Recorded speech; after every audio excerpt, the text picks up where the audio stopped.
Now let's switch over to the cost of fuel. Kenyans will continue to bear the burden of 16% value-added tax on petroleum products, as Treasury has insisted that it will continue to implement the VAT until a solution is found on the matter.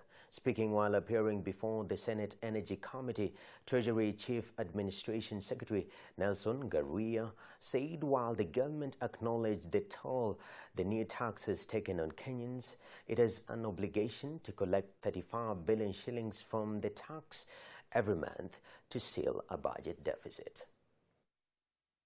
While President Uhuru Kenyatta has remained silent on the Finance Act 2018 that was recently amended by Parliament, the Treasury Chief Administration Secretary Nelson Garuya has come out to state that the implementation of the new fuel tax is still in consultative stage with Parliament and other relevant players to find an alternative which may go as far as slashing the development budget.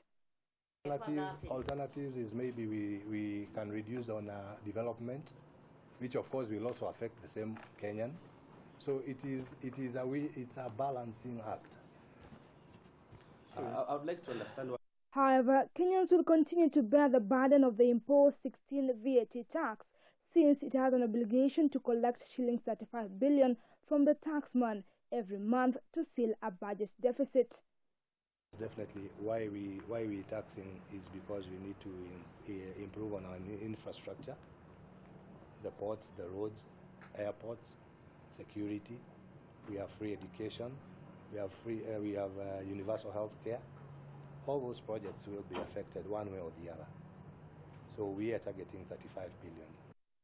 Senators have however asked Treasury to act quickly and come out with alternative plans to raise 35 billion shillings to save Kenyans the current burden, with Senator Ledama Olekine of Narok County proposing tax on cigarettes, alcohol and other luxury products to be hiked to raise the revenue.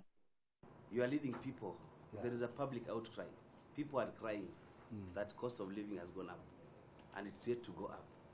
What are you doing within the Treasury? And maybe think of coming up with increasing taxes on cigarette, alcohol, another luxury product which do not affect the common minority. The International Monetary Fund has in the past said Kenya needs to do away with the tax exemption on fuel as part of a wider plan to increase revenues. Garuya, however, refuted the claims that IMF is behind the push, saying the increase in VAT was first introduced in 2013. What happened is the VAT Act 2013 took effect as from 1st September. And until the finance bill is assented to, then the law that is present is the VAT Act 2013. This comes even as High Court Judge Fred Ochieng ruled that the temporary order stopping the implementation of the tax still stands. The High Court was issuing new orders on a contempt case facing CS Henry Rotich and ERC Director General Robert Pavel Oimeke. Both Treasury and ERC said they are yet to receive any court order shelving application of VAT. You tell us, why is it that you've not adhered to what the court order has called for, to a point where now Treasury and ERC are being sued for contempt of court? That as Treasury, we are not ignoring the courts, but of course we know there's a pronouncement. But before we are served, we cannot act. President Uhuru Kenyatta is said to be held in a series of meetings to resolve the standoff over the new fuel tax, which has sparked public outrage.